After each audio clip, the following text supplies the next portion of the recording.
સમાચાર વિસ્તારથી સુરત જિલ્લાની નદીઓમાં ઘોડાપૂર આવ્યું છે। માંગરોળ તાલુકાની કીમ નદીએ રુદ્ર સ્વરૂપ ધારણ કર્યું છે। કીમ નદીના પાણી સિમોદરા સહિતના ગામોમાં ઘૂસ્યા હતા। સિમોદરા ગામે અનેક ઘરોમાં ગળાડૂબ પાણી ભરાઈ ગયા હતા। સવારથી ઘરોમાં ફસાયેલા લોકોનું રેસ્ક્યુ કરાયું હતું।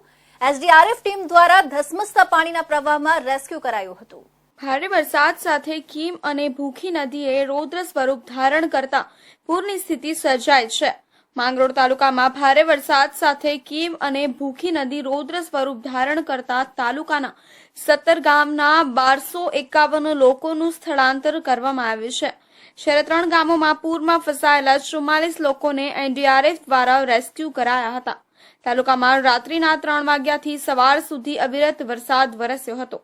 વહેલી સવારે જ તાલુકાના કીમ નદીના કાંઠા વિસ્તારના ગામો ગીજરમ, લુવારા 10 થી વધુ ગામોમાં પાણી ફરી વળતા અનેક ઘરોમાં પાણી ભરાઈ ગયા હતા।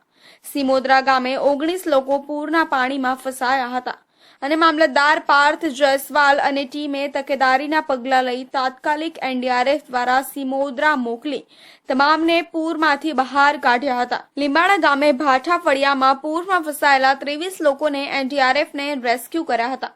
નાની પારડી ગામે શિવ મંદિરમાં 4 લોકો પૂજા કરવા ગયા હતા અને તેઓ પૂરના પાણીમાં ફસાતા 2 લોકોને ગ્રામજનો દ્વારા બહાર કાઢવામાં આવ્યા હતા, જ્યારે અન્ય 2 ને એનડીઆરએફે બહાર કાઢ્યા હતા।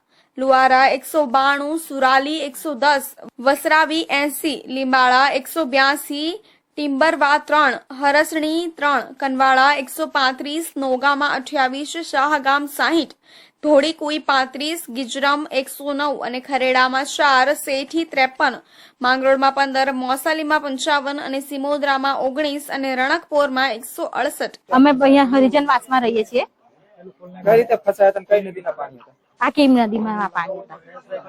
કેટલી કલાકથી ફસાયા? અમે 4 થી 5 કલાકથી ફસાયેલા છે। કઈ રીતની તંત્રએ કામગીરી કરી છે? આ તંત્રે કામગીરી સારી રીતના કરી છે। એમને જે રીતે સમય મળ્યો એ રીતે આવીને અમને બચાવી લીધા। કેવું લાગે છે? હવે સારું લાગે છે। સુરત જિલ્લાના માંગરોળ તાલુકામાં ગઈકાલ રાતથી ભારે વરસાદની પરિસ્થિતિ છે। સાથે સાથે ભરૂચ જિલ્લાના વાલિયા તાલુકામાં પણ ભારે વરસાદના કારણે માંગરોળ તાલુકામાંથી પસાર થતી કીમ નદી અને ભૂખી નદીમાં પાણીનું સ્તર સતત વધી રહ્યું છે, જેના કારણે 500 થી વધારે લોકોનું સ્થળાંતર કરવામાં આવ્યું છે।